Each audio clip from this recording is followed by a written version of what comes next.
You touched on doing the hard thing first, and I think a lot of people are guilty of they have their list and they're chugging through the day and they feel like, oh, I got a lot done, but they didn't really get the right things done.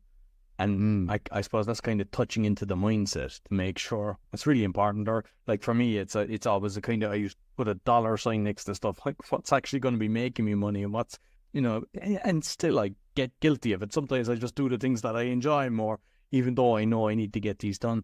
But what's the best mm, kind of like? What's your tips on that for making sure you yeah. do the hard things? Yeah. So yeah, it comes back to the 80-20 principle, which um, it's really hard though. Like I find that the hardest thing for me to actually do is to work on the 20% that's going to deliver 80% of the results because when you're in the middle of it, you like, again, it comes back to you feel like everything's important. And here's the thing, like you could be working on your main thing. So for me, course development is one of the things that is one of my main priorities. The reason is because you can sell a course, you can make more profit, and also it's a great way for people to, bring people into your funnel as well. People love courses.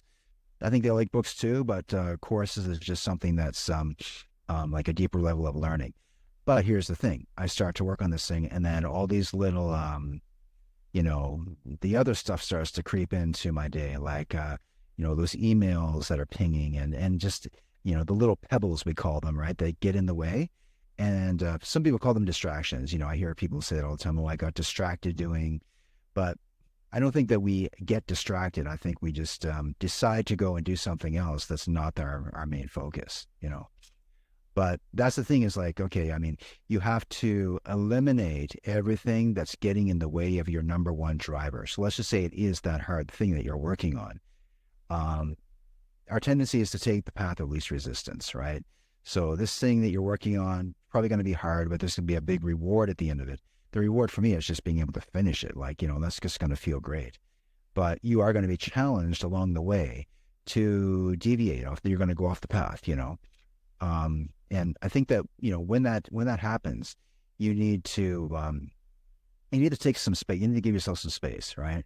So this is really for me, like this is where we'll call it meditation or deep thinking comes into place. Like I will take time away from my work to sit down for 10, 15, 20 minutes and just start to walk through the process in my mind. I will actually visualize myself working on this hard thing. And then I've got a much better mindset to go back into it and start working towards it. That's really where a lot of the work is. It's not the work that you're doing, when you're actually working. I find that it's, preparing yourself for the work because you do have to, for me, like, again, like, in my mind, if we can use creative visualization as a tool, and athletes do this all the time with sports and, business people do it all the time to get, assigned deals and things like that. It's like they'll walk through the process of actually doing that thing. And that's just been a great way for me to overcome procrastination